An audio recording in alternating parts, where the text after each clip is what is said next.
Last time on Nier Replicant. Shadow Lord? So you've been on his side this whole time? Your Majesty! So happy you're here! Sorry, sis. I love you. Devil. Goodbye, my friends. Thank you for everything. Emil! You jackass, get back here! Emil!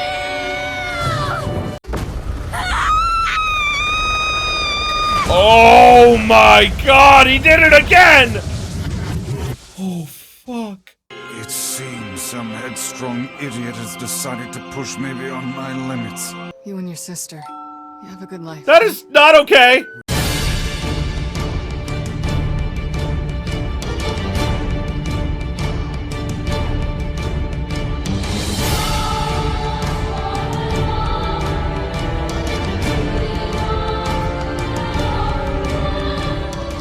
Greetings, my beautiful viewers. I am the Hunter of Comedy, and welcome back to Nier Replicant. So, last time, we, fought the Shadow Lord, saved Yona, lost a lot of friends, and now we're going to be moving on to, ending B, and getting a little bit of a different perspective, and that's all I'm going to say so I don't spoil anything for you. So, here we go. Let's get into it.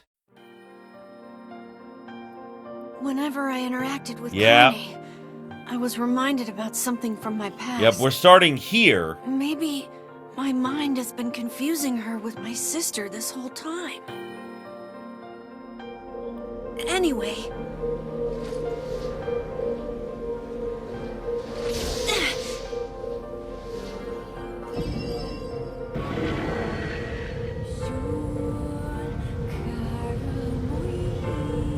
Yeah, this is where we start from.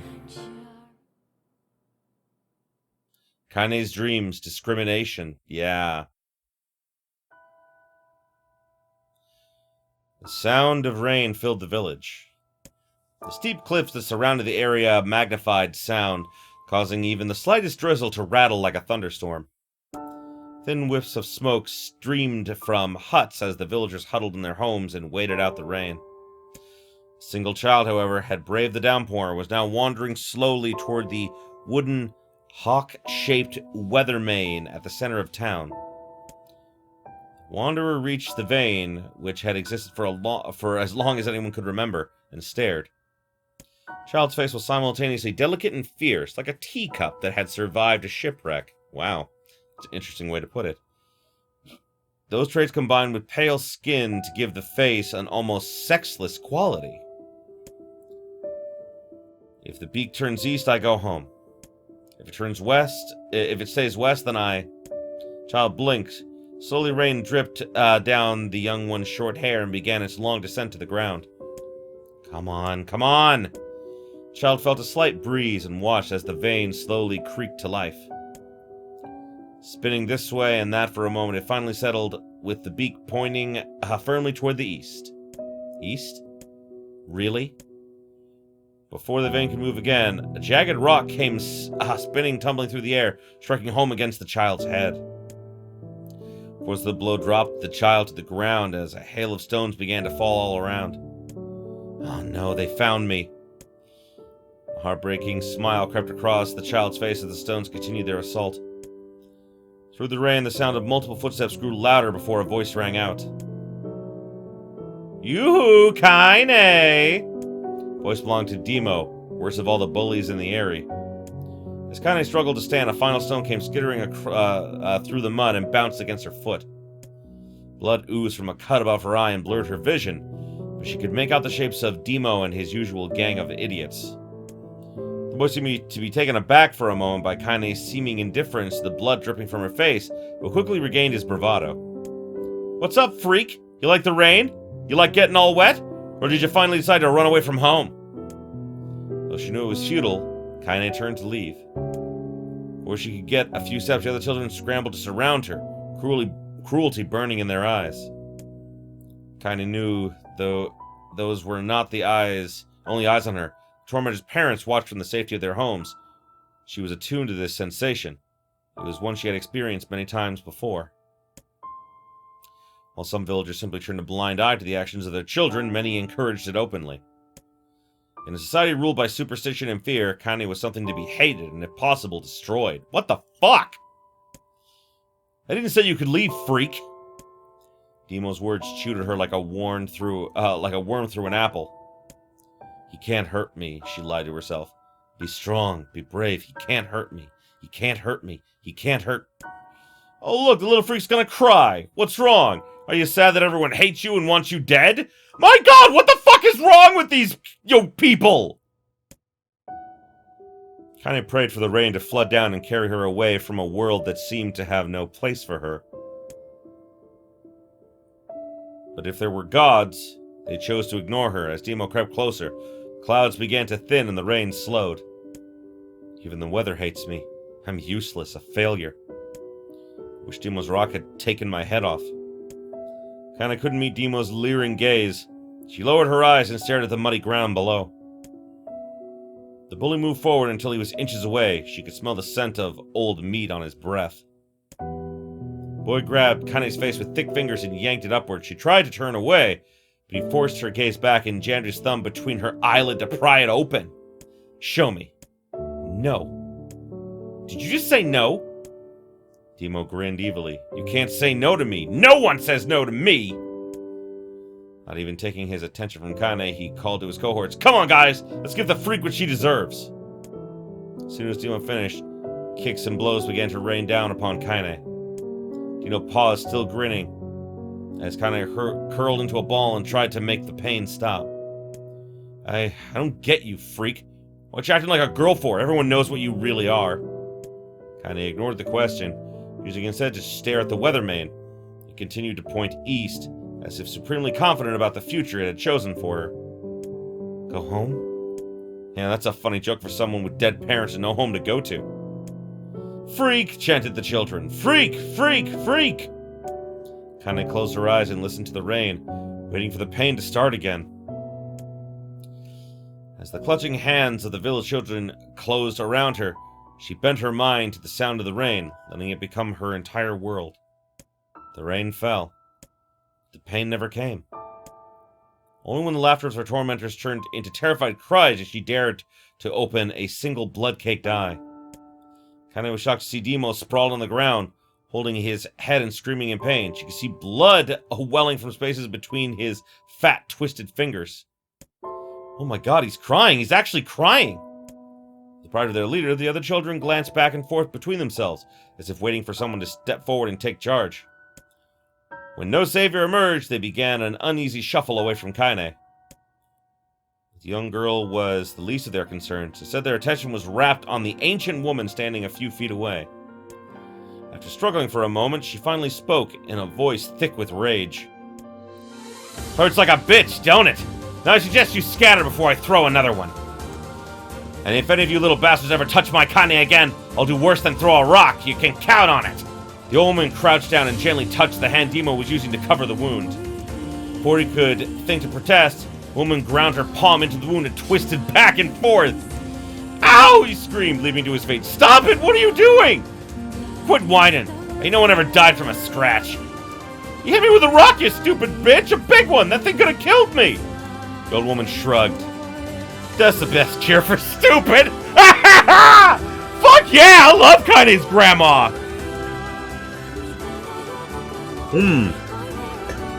And the music's fucking great, too. Demo's face twitched with rage at her words. Locking his eyes on Kaine, he took a step backwards and spat on the ground. Get out! Leave this village! No one wants you here! Either of you! Seeing the old woman grab another stone, Demo and his companion turned tail and ran. As they fled, the old woman grabbed her side and barked out a single laugh. Ha! Look at the fat boy go! Guess he's healthy enough to run from a fight. The woman's smile faded as she turned her attention to Kaine. Kneeling down, she removed her shawl and placed it around the girl's shoulders, then produced a cloth from the folds of her dress and began blotting at the blood on her forehead. Oh, Kaine, why didn't you fight back? You're stronger than that lot. The words of her grandmother stung Kaine, and she turned away. Don't be so nice to me. I don't deserve it. Nothing matters anymore. Her tears, held in check for so long, finally began to fall on the muddy ground below. Everyone hates me. They think I cause bad things to happen. They think I'm a freak. Wish I was dead. As Kaine's tears turned to sobs, she felt her grandmother's hands on her shoulders. Despite her advanced age and diminutive size, she was a woman of surprising strength, and Kaine found herself unable to turn away. Don't talk like that, girl. It's a river wide and deep that flows between the realms of this world and the next, and it grants no mercy to any that attempt the crossing. You got a duty to fight until your last breath. Understand? The old woman tightened her grip and tried to still the tremor in her voice. You know the pain of losing someone close to you, Kaine. You know because you survived it. As the words hit home, Kaine was struck by the force of her love for the old woman. As a young child, she didn't know of her grandmother, but when her parents died, the woman quickly accepted her as her own.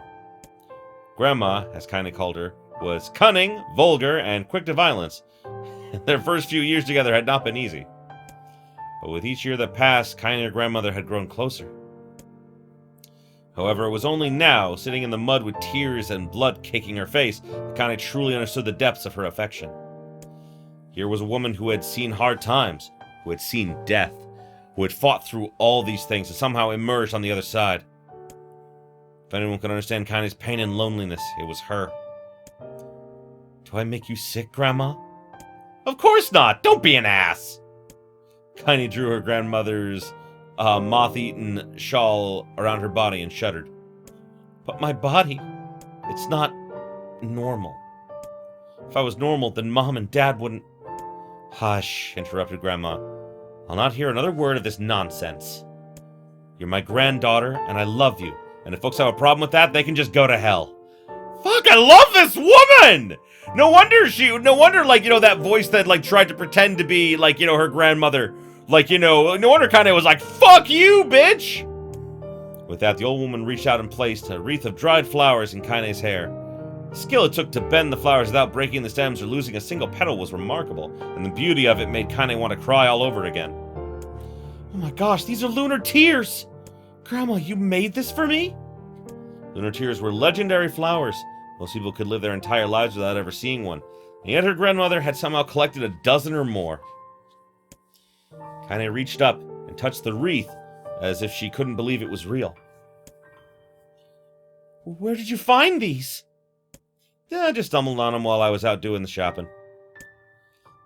The old woman turned away as she spoke, leading Kaine to suspect the search had been more difficult than she was letting on. The pains she took to construct the ornament, let alone track down the flowers used in its construction, made Kaine's heart hurt. She reached up and gently adjusted the wreath, admiring the way it felt between her fingers.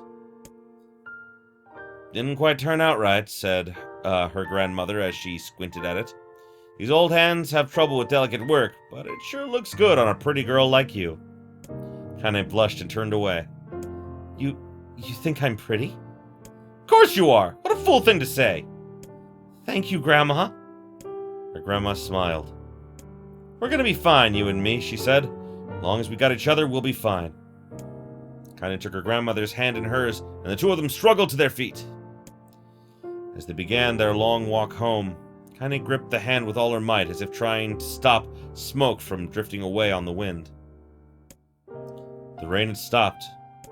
Kaine stood beneath the weather vane, watching it spin in lazy circles, no longer caring what direction it faced when it stopped. I don't need to escape. I have a home now. Grandma loves me, and that's enough. Even if it's us against the world. Kaine let her gaze drift up past the vane and into the cloudy sky. The last faint hints of a rainbow were slowly fading. As she turned and headed for home, the light scattered into a million particles and vanished, seemingly taken away on the breeze. Kaine's dreams, daily life. In the distance, Kaine heard the steady sounds of an axe striking wood. The noise had a purposeful quality to it, as if she was hearing a master woodsman go to work. Firewood being produced, however, was as far from work of art as could be. Pieces of every size and shape were being flung about a barren yard with wild abandon. Anyone trying to stack the wood would probably die of frustration before the job was through. Stupid piece of shit axe! And his grandmother flailed away with the axe, filling the air with both splinters of wood and words that would make the most hardened sailor blush. Grandma? That you, Kaine? yelled the older woman, taking her eyes off the wood for a moment. Don't get too close, or I might take your goddamn foot off by mistake. Dropped the axe down on a piece of wood, sending chips flying in every direction. One spun past Kaine close enough for her to hear the whistle, at which point she decided to step back. Yeah, oh my god, I used to cut wood, my grandfather's house out in the country, because, you know, he had a wood-burning fireplace, and oh my god, it was... Like, we'd go down to the basement, and there was just these huge logs of wood and everything. We'd go down, and he'd show me how to chop the wood and everything, and, before the house, it was a much older house. He built the house. It was a brick house he built himself. Before he got, like, well, shouldn't say he, Mom decided later on when she inherited the house to get, like, you know, an electric heating system in it. But before that, the only way to heat the house was to literally go downstairs, chop wood, throw it in a furnace that would then send the heat through pipes throughout the entire house. It was the fucking coolest thing ever, and I still remember it to this day. Like, it's still there at the house, and it would still work. We don't use it because, you know, we have electricity, but if ever we didn't have electricity, we still have that, and it still works. So, yeah, it's always nice. When she scuttled to a safe distance, she cupped her hands around her mouth and shouted, Grandma! Do you need any help? I can get water or lunch or a new axe or something.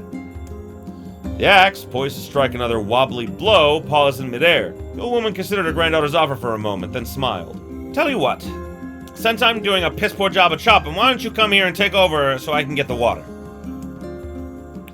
Shades have been restless lately, and I don't want you running into one of them bastards. Relinquishing the axe, her grandmother picked up a long pole with wooden buckets on either end. Gathering water was by far the more difficult of the two jobs, but Kaine knew better than to complain. Once Grandma's mind was set, there was no changing it. Kaine did her best to help with chores, but Grandma took every task that required travel to the village.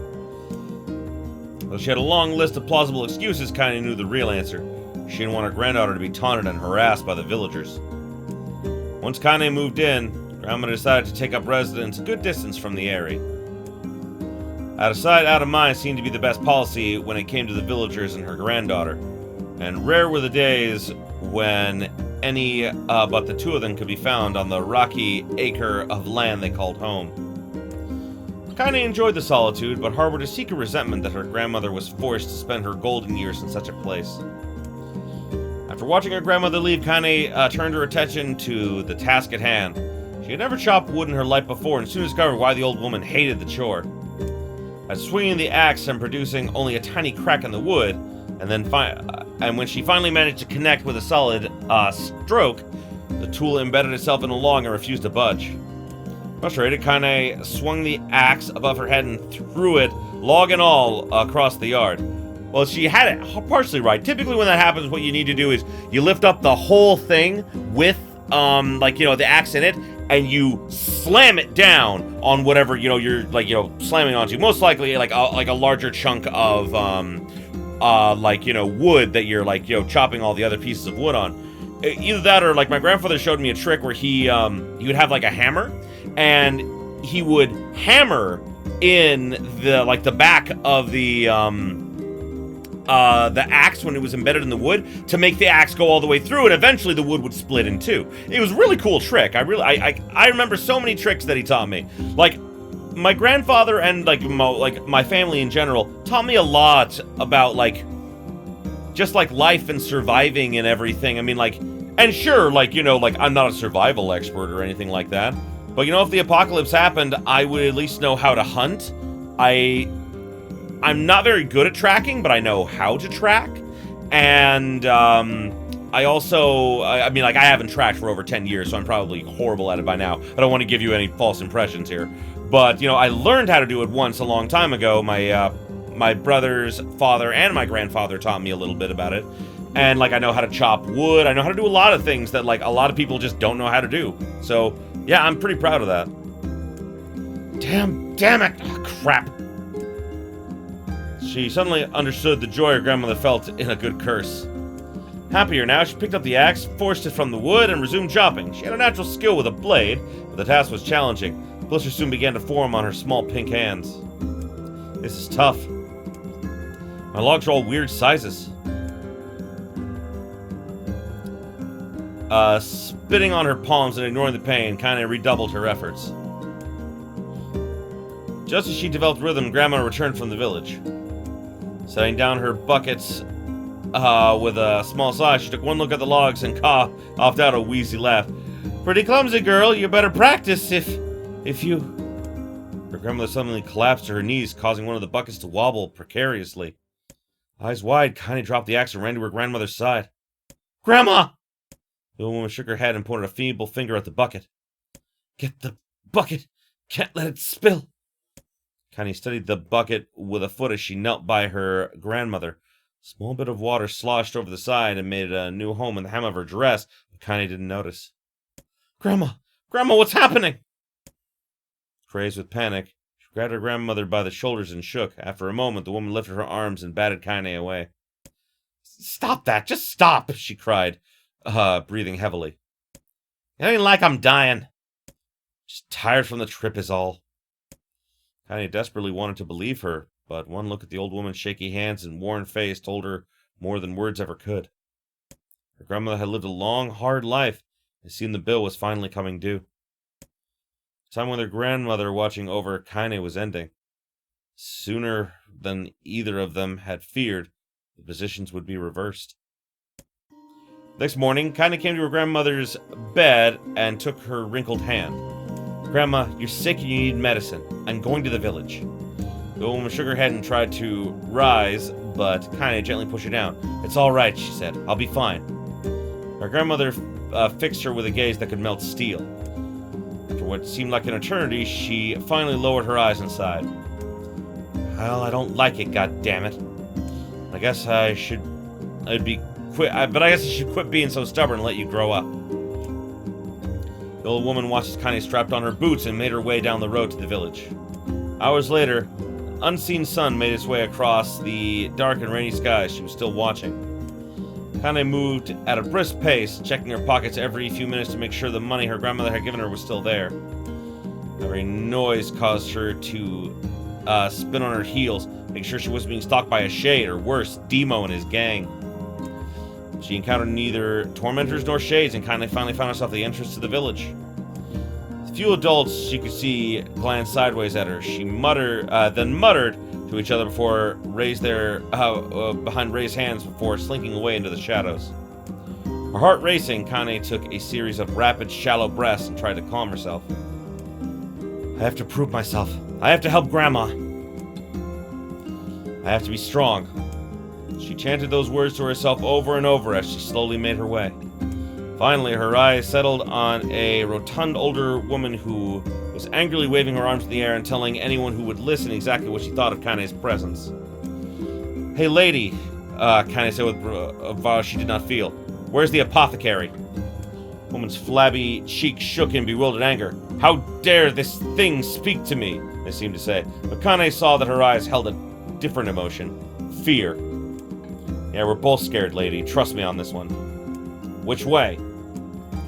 The woman pointed at a small building to her right before hitching up her dress and stumbling off in the other direction. Kaine cringed, expecting a stone to come flying from the assembled crowd, but none came. Her mind was filled with a strange sense of pride as she made her way to the apothecary, but the new emotion had little time to take root. As soon as she opened the door, she noticed a familiar customer at the counter. It was Demo. He had clearly been sent here on some kind of family errand because his gang of followers was nowhere to be found. Oh my god. He sputtered. I mean, what are you doing here, freak? The insult was delivered without force, and Kaine happily ignored it. Stretching on tiptoes to see over the counter, she asked the shopkeeper for the medicine. Ha! Demo barked. The old bitch finally keel over? Go to hell, Demo. Boy's eyes grew so wide they seemed ready to fall off his head before he could let fly a comeback, or worse, a punch. The apothecary told them to knock it off before he kicked them out of the store. Demo slunk out of the shop, cursing Kaine under his breath. Once he was gone, she allowed herself to breathe once more, taking a brief tour of the shop while the owner prepared her medicine. Countless tiny bottles filled the cramped store, each with a label written in some indecipherable language. An ocean of aromas assaulted her nose, creating a scent that was exotic, but not altogether unpleasant. Seeing such a variety of supplies gave Kaine a sense of peace. Surely in a world so vast, there would be a place she could call home. On the far wall behind the counter rested a portrait of a stunning young girl. The picture had once contained bright, vibrant colors, but time had worked its cruel magic, and they were beginning to fade. The beauty of the work, however, remained undiminished. You like that picture? Kaine turned to find the apothecary with a small vial of medicine in his hand. His eyes were gentle but sad. They seemed to stare through her into nothing as he spoke. That's my daughter. I sketched it when she was just a little girl. She's been dead a long time now. Kaine didn't know how to respond. She just stared at the portrait and tried to come up with the right words. Pictures are a wonderful thing, continued the shopkeeper. They let the ones closest to you live on forever. She shook his head slightly, then looked down at Kaine and smiled. Handing her the medicine, he reached into his sizable green apron and produced a handful of old wax crayons. You should have these. There's no one left I wish to draw. Kaine took an instinctive step back, causing the shopkeeper's face to darken. Yes, I've heard the rumors about you. It's a small village and word travels quickly. But between you and me, I'm not sure which of them to believe. I also don't think they matter much. I know your grandmother, Callie, and I think the way she was driven out of this town is just deplorable. Grandmother's name is Callie? Thought Kaine suddenly? She was still mulling over this new fact in her mind as she reached out and gently took the crayons from the apothecary's hand. Your grandmother's an old friend of mine, she said as Kaine scooted away again, and I owe her much. I wager she would like it if you drew a picture of her. Yes, I think she'd like that very much. Kaine murmured a quiet agreement, but inside her heart was bursting. Never before had a villager treated her with anything but complete contempt. It was a tiny, almost imperceptible step, but it was a step nonetheless, and with enough tiny steps she might one day discover the rest of the world. When Kaine returned home, she found her grandmother asleep in her bed. Her feet were blackened and raw, even bleeding in bits and places. Leading Kaine to think she must have been pacing around the room until exhaustion finally caught up with her. She placed the medicine by her grandmother's pillow and turned to leave, but found the old woman's hand clasped around her own. Back already, are you? Said her grandmother with a yawn. Come here, let me have a look at you. Grandma sat up and examined Kaine from head to toe. Finally satisfied that nothing terrible had befallen her grandchild, she leaned back and allowed herself to relax. Well, how was it? Those bastards give you any trouble? It was kind of fun, Kaine said with a small smile. No, seriously, it was. Fun, huh? Said her grandmother in a voice which implied she believed anything but.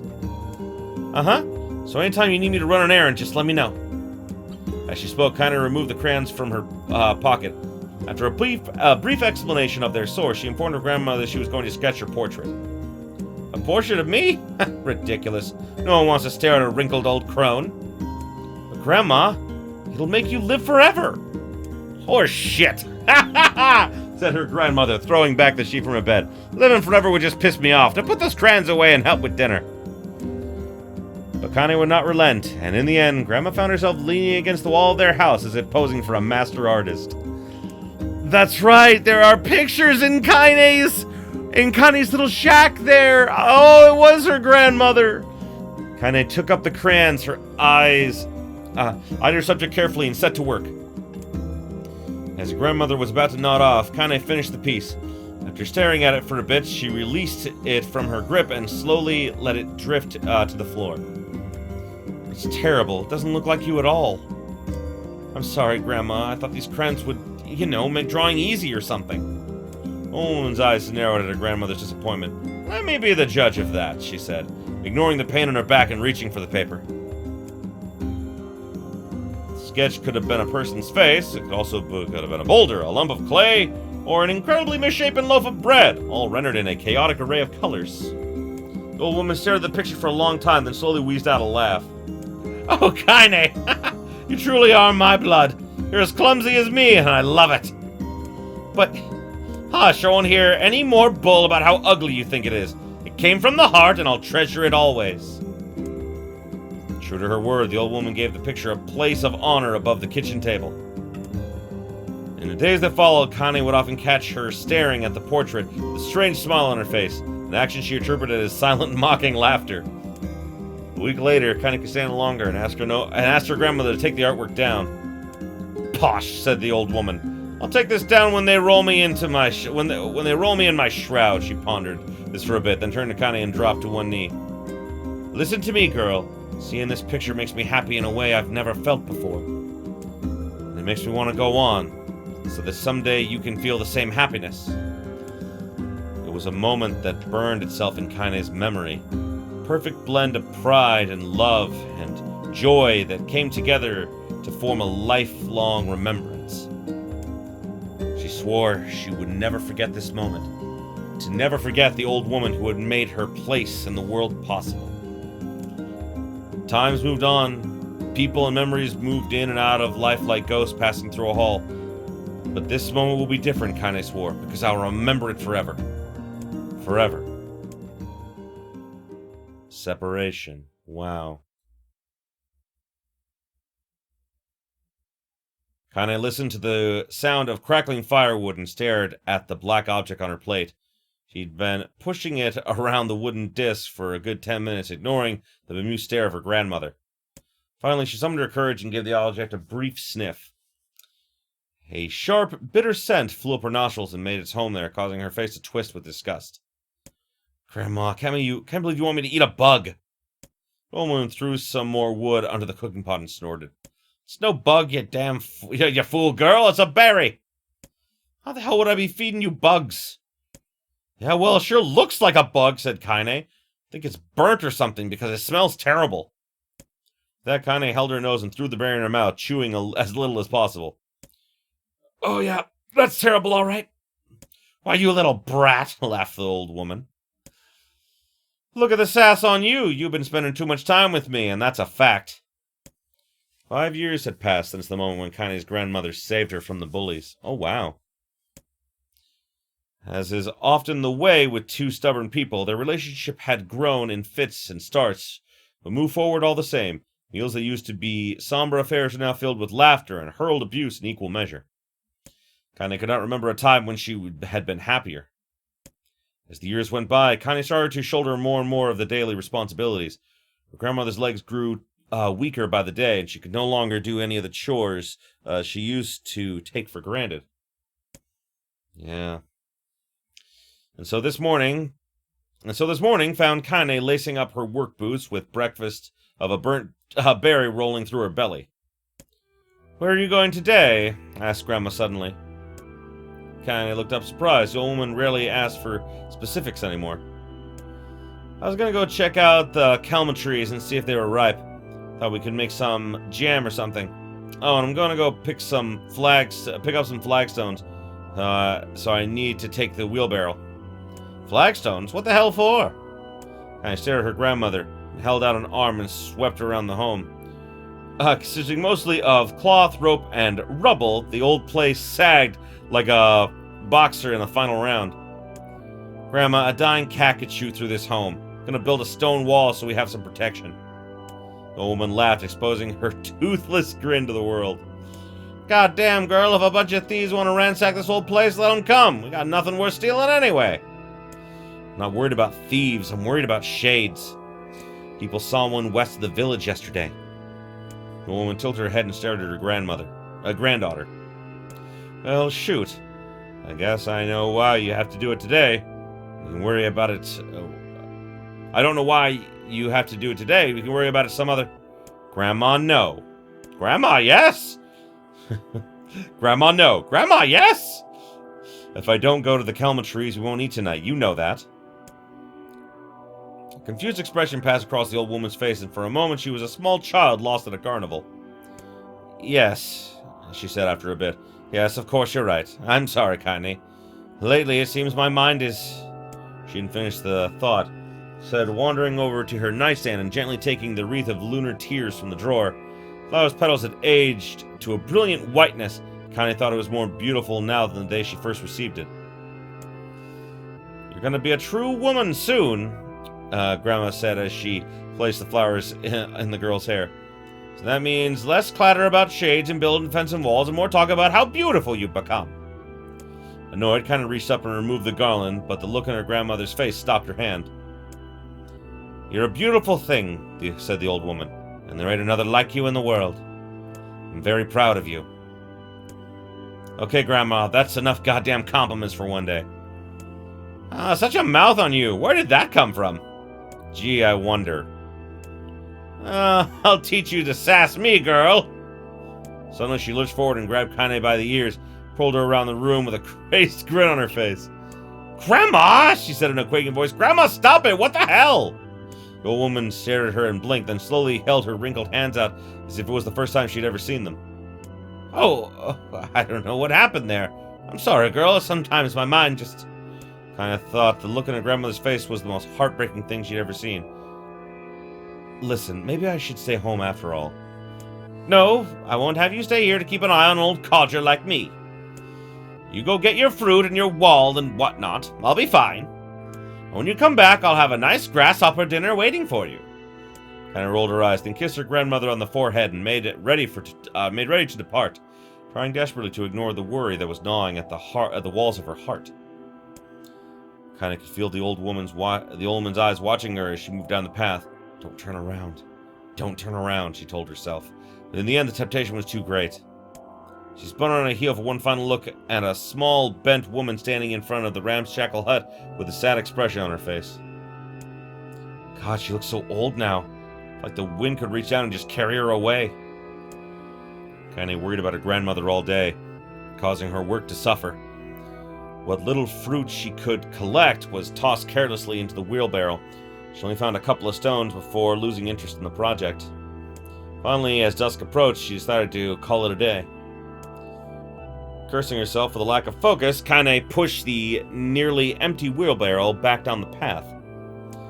As she crested the final hill, she suddenly froze in place. The wheelbarrow fell from her fingers and collapsed on its side, sending a few pieces of wrinkled brown fruit rolling back down the hill. Her gaze was transfixed on a thick black cloud that hovered just ahead. Tracing its path with a finger, Kaine suddenly felt her stomach knot in on itself. No. Oh gods, no! Her grandmother's house was ablaze. The flames licked up as if it was trying to touch the sky itself. Grandma! Grandma! Kaine ran then, faster than she'd ever moved in her life. Once she tripped on a stone and went sprawling to the rocky ground, but she leapt to her feet and continued running, unmindful of the blood that spilled from her wounded hands and knees.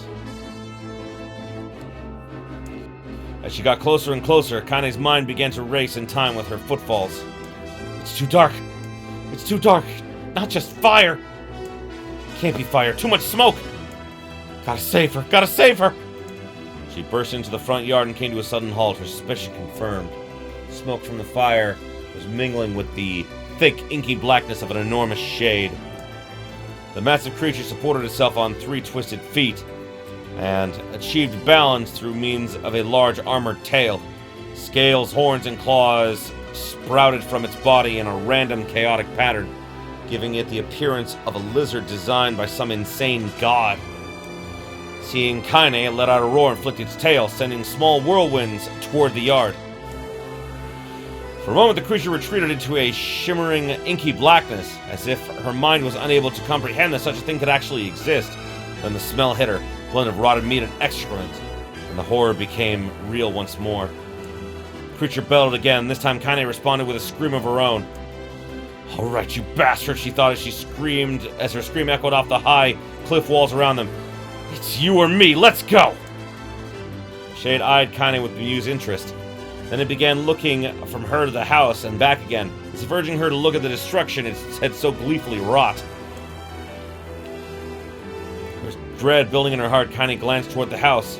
Through the smoke and flames, she spotted a small figure struggling to escape the ruins. Grandma! The sound of her voice, the old woman began waving frantically. She's alive! Thought Kaine. Alive! Kaine's legs sprang to life as she raced across the yard toward the flaming wreckage of the house. Before she could advance more than a few steps, the shade opened its mouth and let out a powerful roar, enough to uproot trees and send them flying. The blast sent Kaine tumbling through the air before smashing her against the rocky earth. Stars danced in front of her eyes as she tried to remember how her legs worked. Get up! Get up! Get up, get up, get up now! As Kaine struggled to her feet, the shade stomped toward the house and pinned her grandmother to the ground with the tip of her claw. The old woman struggled to move the claw from her stomach. She may as well have been pushing a mountain. She coughed briefly, sending a small spray of blood into the air, then collapsed to the ground, her energy spent. Kaine lurched to her feet, only to fall back to the earth with a gasp. Her ankles were on fire. One or both of them were surely broken. Ignoring the pain that screamed through her body, she began dragging herself across the ground, leaving a drunken trail of dust and blood in her wake. Grandma! Hold on! Just a little longer! Grandmother's face was turning blue, her eyes rolled back until only the whites were exposed.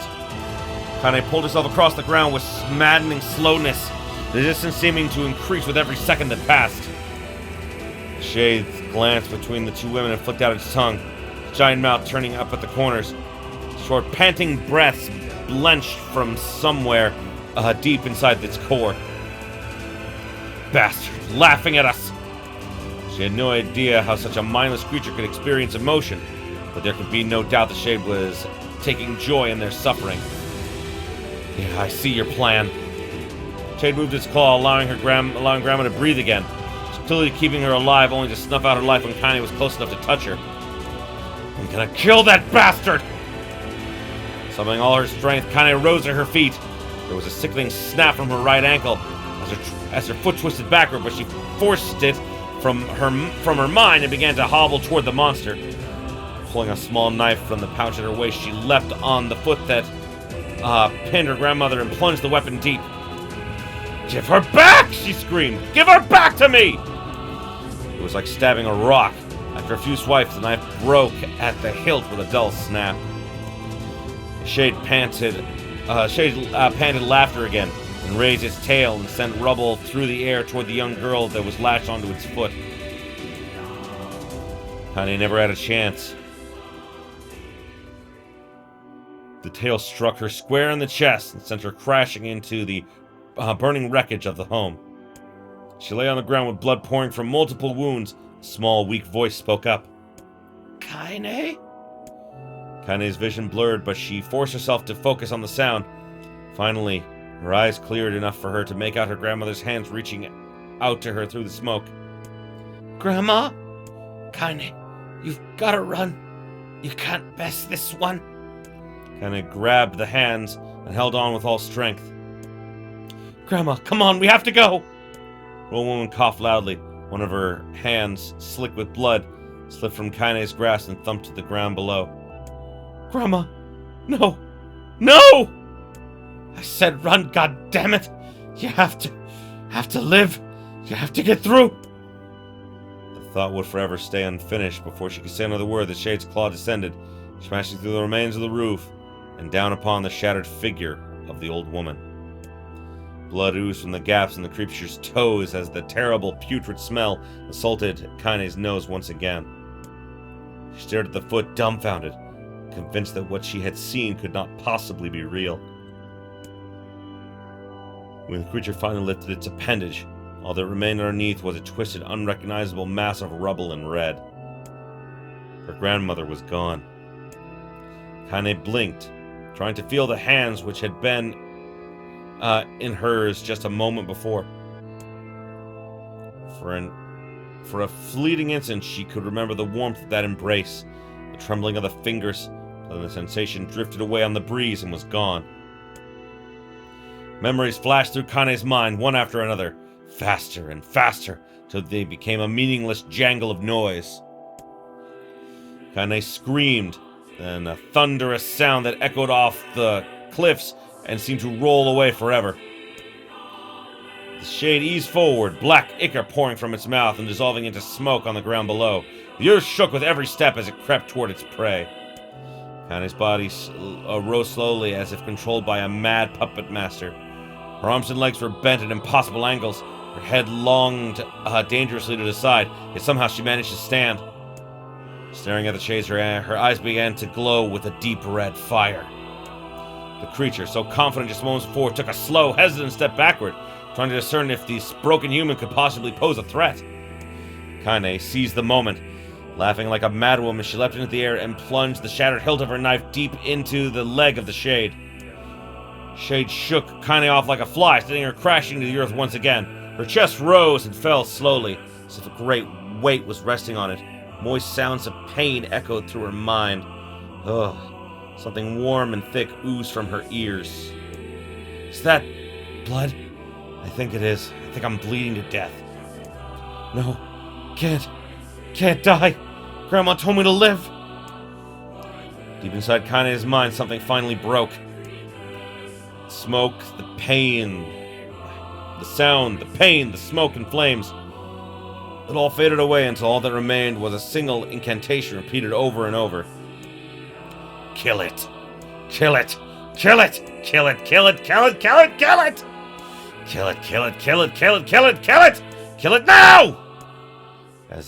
As the spark that was Kaine slowly began to flicker and die, she felt her desire to kill, or her desire to live, blend into one. Distance between heartbeats grew longer and longer.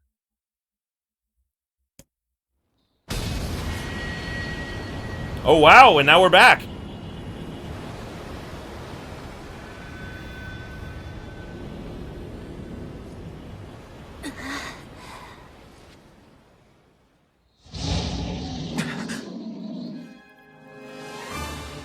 The beast approaches. Yeah, I know. Oh, I know.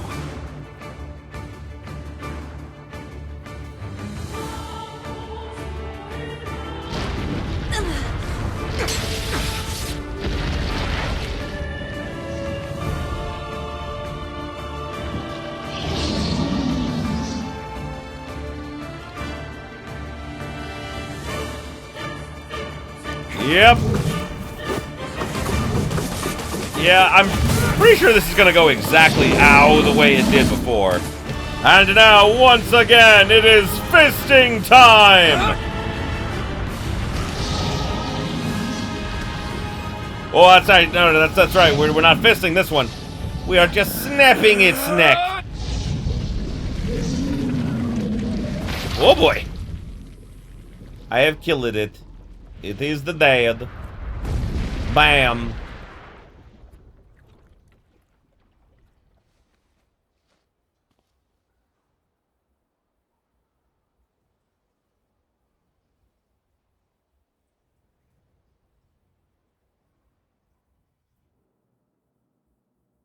Kaine's dreams encounter. Gently. Weakly. Softly. The shade, sure that its tormentor was dead, turned and stomped off toward the horizon, stopping along the way to bellow one final roar. Couldn't kill it. Shamed beyond imagining, Kaine turned her head to the side, only succeeded in coughing out a huge gout of blood. It was getting difficult to see, and only after a moment of fierce concentration did she realize her left eye was gone. Laughing to herself, she turned her remaining eye to the ruins of her home and noticed a ragged stump of an arm resting a few feet away. Yeah, that's mine, she thought with a mad giggle. This is gonna make clapping a real bitch. Ha! Cried a sudden voice in the depths of her mind. Finally gonna die, are ya? Well, you had it coming. Go to hell, Demo, she thought at the unseen assailant. Go to hell before I pluck your eyes and pluck out your eyes and feed them to a dog. The voice of her childhood tormentor evaporated into smoke, only to be replaced by another, more recent voice. Hold still, said the apothecary, materializing from the ruins like a ghost. I want to draw you, that way you can live forever. No, stop. Don't want to live forever. want to die right here. I see, he said quietly. Well, if that's what you want. Spectral shopkeeper fluttered in and out of existence for a moment, and produced a piece of paper and sketched quickly. After a few seconds, he turned the page to Kaine and smiled. Since you rejected my offer, I decided to draw someone else. This picture of her grandmother, real as life. Kaine opened her mouth to thank the man, but stopped as the picture began to blacken in the middle. Before she could say anything, dozens of multi-legged insects began to swarm across the image, tearing it with sharpened pincers. Stop. No, don't hurt that picture!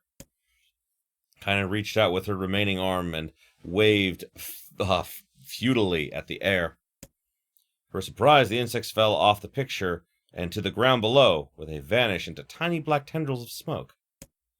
Relieved, Kaine turned her good eye back to the picture, only to open her mouth in a silent scream. The sketch now showed her grandmother as she truly was, a smashed, unrecognizable lump of nothing. The apothecary smiled, then broke into a jolly dance. See that? He cried as he danced his jig. It's perfect now. She looks just like you. Ha-cha-cha-cha! I look like that? Oh, God. Oh, God, I'm gonna die. I'm gonna die. Drowning in despair, Kaine laid on her back in the mud and smoke of her ruined home and waited for the end to come. But just before she let everything go, an unfamiliar voice began to whisper in her ear. Ain't you got a wish, sunshine? The voice was vulgar and fierce at the same time, as if insanity had somehow found a way to take form. Kaine wanted to scream as the voice crawled under her skin and her lungs refused to work. You know, a wish, like a prayer or something. Why don't you get on your knees and start praying to heaven? Please, invisible man in the sky, save me! Save me! Kaine finally resorted to shouting at the voice with her mind. I don't make wishes, they don't come true for me. I'm a curse, a freak. I should be left to die. The other voice boomed in her ears. Oh God, you are the best! Kaine glanced down and saw a black, shiny substance oozing from her legs. She tried to brush it away, but her remaining arm would no longer respond. The substance slowly crept around her feet and began moving toward the rest of her body. Is this death? Is this what it's like? Or was my mind just losing itself? She could feel the slime oozing upward, feeling the hot, searing pain it left in its wake. Whatever else might have happened, she was still alive, and this was real. Come on, said the voice. Let it go. Kaine tried to ignore the voice and concentrate on the pain, but the newcomer would have none of it. Don't ignore me, sunshine! You're ready to give up, ready to die, so why not let me have it? Have what? Your body! Come on, give it to me! Give it to me! I want to stand on the ground, feel the rain, taste the wind. The voice paused as if licking its lips. When it resumed, it was filled with mad, unabated joy. I don't want to take your hands and use them to choke the goddamn life out of people. I want to tear out their throats and bathe in their blood just like before! In response, Kaine shifted her head and vomited. The warmth of it crept down her front and mingled with the pain of the encroaching black ooze. Are you a shade? Yeah, maybe. What of it? Slime reached her face, crept past her nose, and slowly oozed into the socket of her missing eye. The moment it touched her brain, Kaine was struck with the most painful sensation she'd ever felt in her entire life. It was ecstasy. She wanted to scream with delight, but all she could manage was a small whimpered moan. Feels good, don't it? Said the voice with a chuckle. Yeah, what can I say? I know how to please the ladies. Now give me that body. Come on, give me the body and I'll give you more of this feeling. It's a fair trade. A blank lump began to protrude from Kaine's side as she watched. It grew longer and thicker, eventually taking the form of her missing arm. I can see better, she thought. My eye must be growing back too. The slime reached up to envelop the rest of her face, but she managed to brush it away. Stop, she whispered, marveled at how she regained her voice. Stop. Black Ooze hesitated, as if considering this request, and quickly shimmered down her body before disappearing into a cloak of smoke. Oh, what the hell, sunshine? Cried the voice. We had a deal! I thought you wanted to die.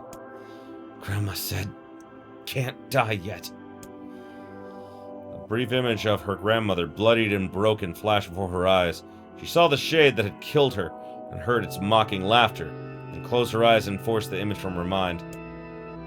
Her whole body was quaking with rage. When she opened her eyes again, they burned bright red. That thing took my grandmother. I have to kill it before I die! Glancing down, Kaine glanced down and saw a mysterious pattern. The pattern of the shades burned itself into her left arm. Well, I'll be damned, the voice said cheerfully. Look at that, sunshine!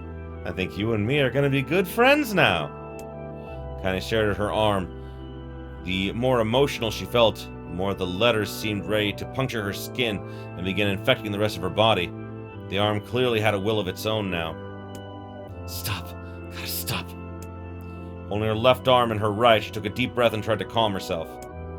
Come on, don't fight it, pleaded the voice. Hate's my favorite dish, and I'm hungry. Let it go. Feel the anger. Burn with the fire of revenge. Thirst for blood. Then go out there and... Shut up. Shut up and get the hell out of my body. Your body? Oh, that's rich, sunshine. Real rich. Look, why don't you just jump up and die so I can have this body all to myself? What do you say? Bet those buddies of yours in the area would love to see you dead. Kaine grabbed a nearby shard of glass, tried to saw off the shade-infected portion of her side. Before she could, her darkened left arm grabbed her right wrist, crushing it. Ooh, Kaine screamed and dropped the shard as the sound of bone crunching on bone filled the air. Stupid girl. Stupid idiot girl. You're possessed now, sunshine. There ain't no going back. Voice laughed again, a loud, long wail that seemed to go on without end. Possessed? Whispered Kaine. Yeah, possessed. You and me, what you might call a timeshare arrangement. Remember how folks used to think you were a freak? Well, they get a load of you now. Kaine looked up, tears in her eyes. The sky seemed smaller somehow, darker. It's because of that shade? That's how they see the world? So, listen, purred the voice. I know this whole possession thing seems a bit sudden, but it ain't all bad. There's plenty in it for you, too. I'm a very powerful creature, sunshine, and now that power belongs to you. You got enemies? People you want to kill? I can make it happen. Well, that little fat kid who kept picking on you, that big old shade that squashed your granny, will wrap them up in their own assholes. No more abuse for you, sunshine. No more pain. Wait, you're a shade. Why would you help kill another shade? What, you think I'm some kind of racist? Some killing snob? I don't give a good goddamn who you murder, honey pants. I just want to drink from the well. Kaine considered this as she struggled to her feet, the power of the shade coursing through her. Smoke from her house was drifting away with the wind, and she enjoyed the way the cool evening breeze felt on her new left arm. After a long pause, the voice spoke up again. So, how about it? You and me. We could have some good times together. Look, I'll even take care of the bloody part if you don't want. Fuck off, asshole. I'll handle the killing. Look at you go! Oh, sunshine, we're gonna have so much fun! So listen, my name's Tyran, and if you ever need me, I'll be hanging out in this piece of meat you call a heart. Now go get it. The more you kill, the more your heart turns rotten and sour, and I like rotten and sour. Kind of found herself nodding at the voice. Yeah, I think this can work. I'm gonna find that shade. I'm gonna strangle it with its own guts. And when I'm done, I'm gonna do the same to you, Tyran. Count on it. I've shit bigger than you, so good luck with that. Oh, and hey, one more thing. Right now, you and me are sharing this body, but if you ever run out of hate, if you ever, go soft, then I'm gonna take over everything. So keep killing, sunshine, and watch your back. Voice grew fainter and gradually faded away, fading to somewhere deep inside Kaine herself. Kaine waited until she was sure the voice was gone, then waved her new arm a few times. Feels perfectly normal, she thought. Feels like mine. Desperately, she began poking and prodding at the new limb, determined to find something wrong with it. She didn't want to feel normal. That would mean the creature inside her had already won. I'm not a shade. I'm Kaine. Repeating this mantra in her head, she slowly began digging through the rubble of her house, being careful to ignore a certain red-stained spot in the corner. Finally, after what seemed like an eternity, she found what she was looking for. It was the wreath of lunar tears. Though it had been through hell and back, the garland's petals were as bright as ever. Kaine started to place it in her hair, then slowly lowered the wreath and stared at it. I'm sorry, Grandma. I'm so sorry. But I don't deserve to wear this anymore. I'm possessed, corrupted, a freak. And this time I don't think there's any going back. Holding the flowers to her heart, Kaine fell to the ground and sobbed. As night gradually lightened to dawn, and the people of the area rose their daily lives, she remained in that position, as if tears could somehow wash away the horror that now infected her world. Alive. Stay alive. Wow!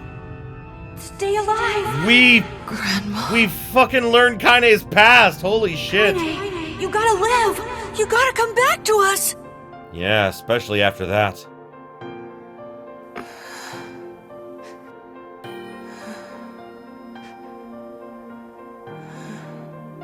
Oh, hey.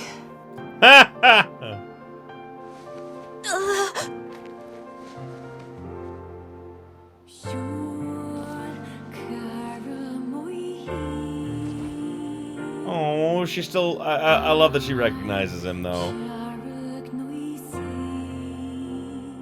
Emil, you were the one calling me, weren't you? You still recognize me? Of course. I knew you right away. Thank you, Kaine. Welcome back, Kaine. Wow, you grew up.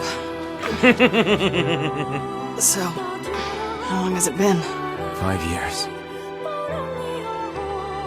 I love how she's like, whoa, shit.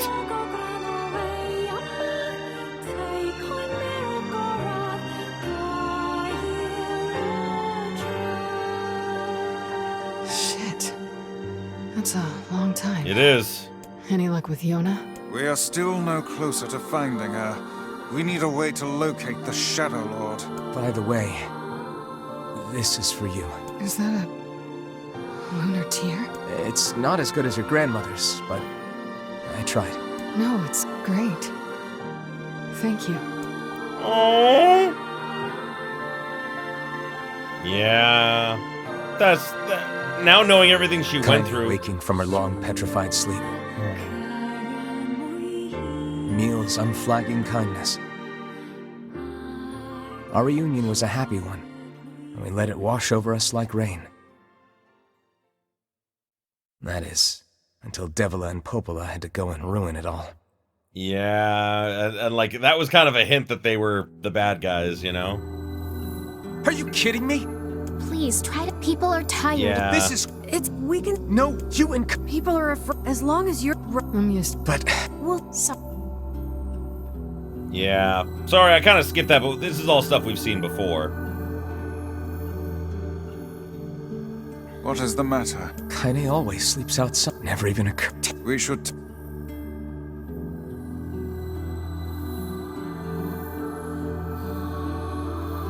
I didn't get much sleep that night. Yeah, I bet. For the first time in my life, I hated Devila. Oh, well, it'll happen again later. For the first time in my life, I doubted Popola. Yeah, it's crazy to learn that Popola is the crazier of the two of them. And that Those feelings are pointless in the end. Devila is definitely the kinder of the two of them. They said and did what they did for the sake of the village. To protect it from the horror of the Shades. Yeah. Really, how can I blame Devila and Popola? I mean, you don't know what they've been doing, so yeah. In the end, I'm just as bad. Not really. Because I never once stopped to think about Kaine and Emil's situation myself. But yeah, now we know the name of the shade that's possessing Kaine, which is really interesting.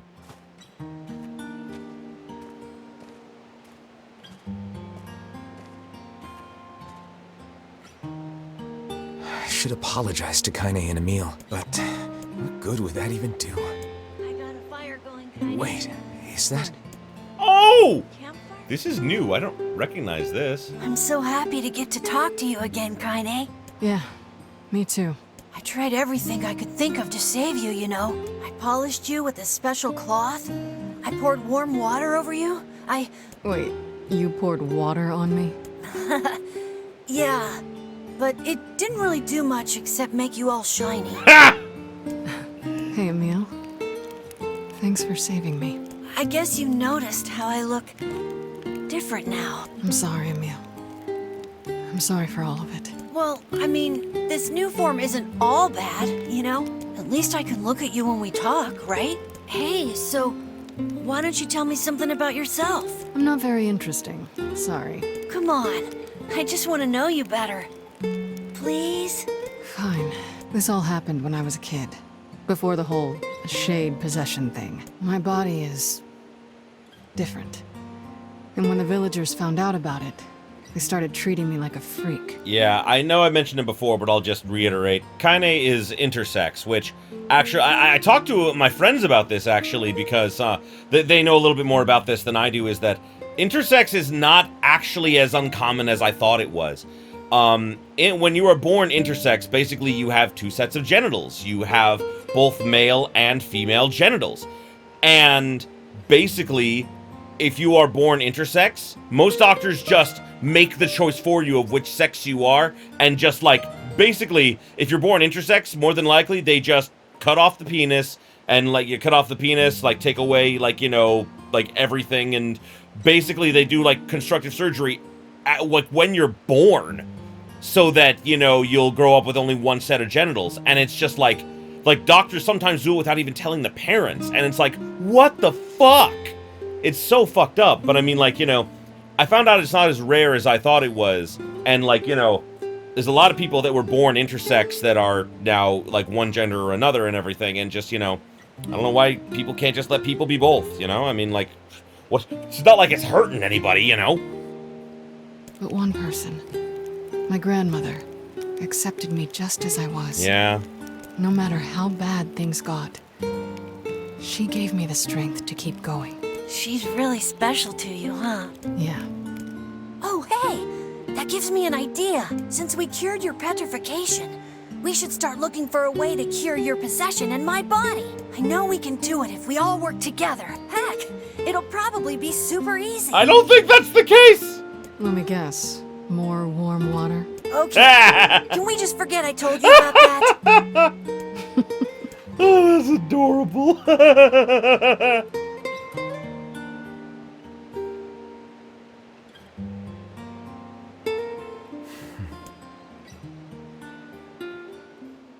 Yeah, wow. Oh, told me about a husband and wife with matching red bags. Said they fight all the time. Yeah, I remember that. Sleep well? Sure. And yet you're red. Don't. I need to go see... Very well. Alrighty, let's see here. Ooh. 900 gold. What's this? What might that? It's Mom's diary. Oh! I've not heard you speak much about your mother. She got the black scrawl and died when I was little. My apologies for bringing it up. It's all right. I can barely remember her face anymore. This is the only thing I have left of her. Reading it helps remind me of when we were still a family. I see. But the final entries get a little strange. In what way? Well, here, take a look. Oh, I didn't know we were gonna jump right into it. Wait, saving system data. Say there, can you not hear me? I can. Oh my god! Why are you standing about like a slack-jawed ninny? Sorry. Felt like I was dreaming or something. This is the father Sleeping protagonist! on one's feet is quite the talent indeed. Come now, there's the door. Right. Let's go.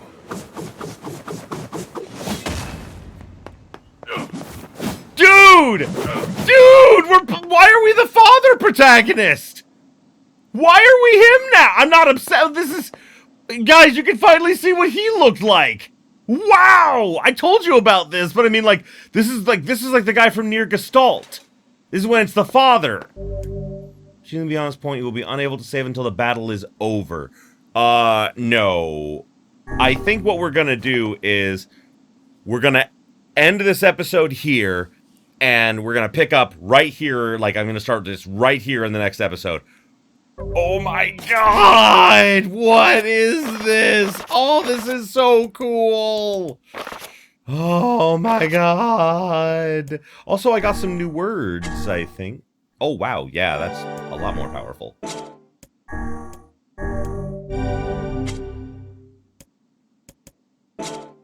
So yeah, we're gonna, oh my god, we're gonna play as the father Nier next episode. That's gonna be so fucking cool! Alright, okay. So that's what we're gonna do next time. So, thank you everybody so much for watching. I appreciate you being here with me. Oh my god, next time we're gonna be playing as the father Nier, which is gonna be so interesting. Because there was nothing like this in the Gestalt version, at least from what I remember. Like, you know, I know I didn't quite do everything in that game, but I know for a fact that we never played as like the other one. And it's so interesting to see, like, the father character. This is so cool. So that's what we're going to be doing next time. So thanks again. And as always, if you enjoyed this as much as I did, please like, comment, subscribe it if you are not already. Ring that bell for all them notifications is. And until next time, have yourselves a beautiful day, my beautiful, beautiful viewers.